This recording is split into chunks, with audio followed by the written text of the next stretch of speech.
চলো বন্ধুরা, আজকে বানাবো ঢ্যাঁড়সের পকোড়া। ঢ্যাঁড়সের পকোড়া বানানোর জন্য আমি নিয়েছি ঢ্যাঁড়স, বেসন, চালের গুঁড়ো, নুন, হলুদ, তেল, একটু খাবার সোডা।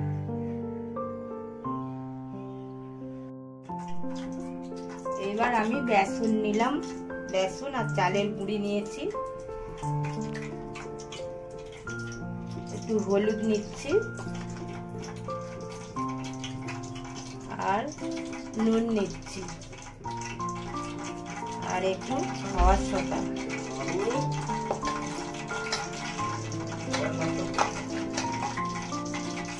এবার আমি জল দিয়ে বাটাটাকে মেখে নেব।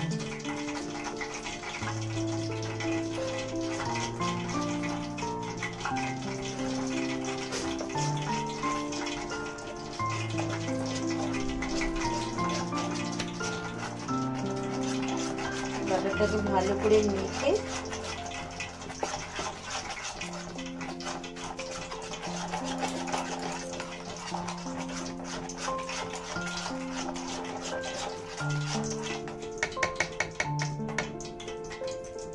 ব্যাটারটা মাখা হয়ে গেছে।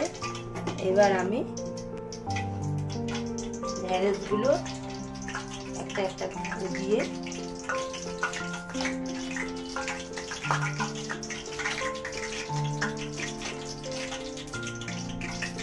আমি তেলের মধ্যে ছেড়ে দেবো। তেলটা গরম হয়ে গিয়েছে।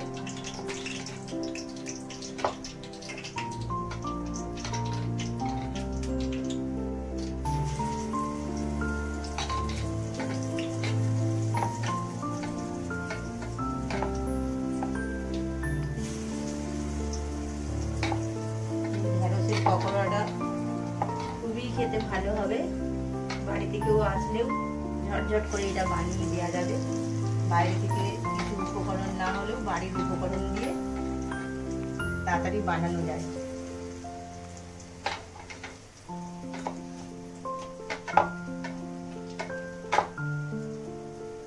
আপনারাও বাড়িতে বানাবেন।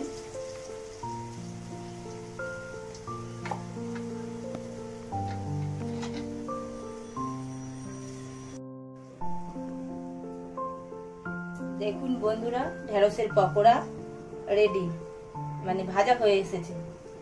এবার এটাকে আমি পকোড়াটা আমি তুলে নেব।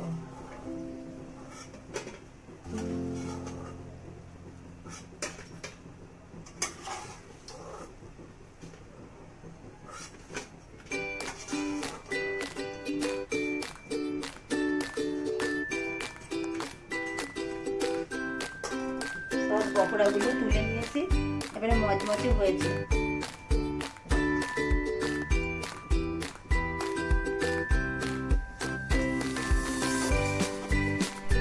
আপনারা খাবেন, বানিয়ে শেয়ার করবেন, সাবস্ক্রাইব করবেন। রাধে রাধে বন্ধুরা।